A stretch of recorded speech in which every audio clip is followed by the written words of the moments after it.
In today's video, I am going to teach you how to find your Wisetag.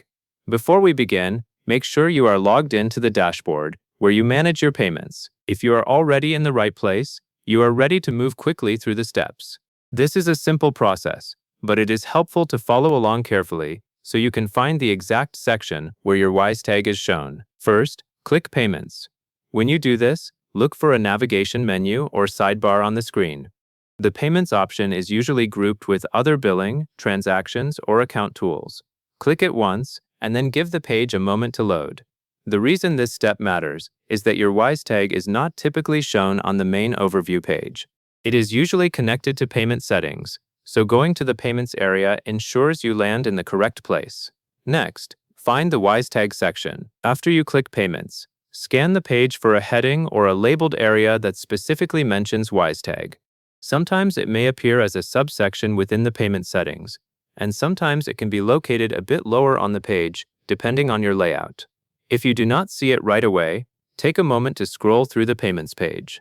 The key thing to look for is the words Wisetag itself, or a section that is clearly dedicated to your Wisetag details. This is the part of the page where the information you need will be displayed in a clear, readable format. Now, once you locate the Wisetag section, check the line labeled with your Wisetag. Your @Wisetag is displayed there. It may be shown with an @ symbol, followed by the tag text. Read it carefully and make sure you capture the full value exactly as it appears. Many users make small mistakes by copying only part of the tag or by missing a character.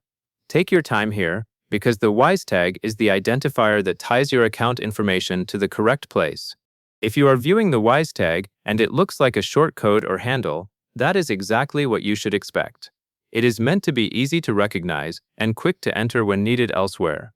Once you see it on screen, you can use it for whatever purpose your platform requires, such as linking, setting up payment-related features, or confirming your tag and related tools. After you have verified your @Wisetag is visible in the Wisetag section, you are done with the main part of the task. You do not need to change anything unless your workflow specifically requires editing. This is primarily a viewing and locating step, so the goal is simply to find where it appears and confirm that the value matches your account. To recap, you clicked Payments, then you found the Wisetag section, and you confirmed that your @Wisetag is displayed there. That covers everything you need to know, and that is all there is to it.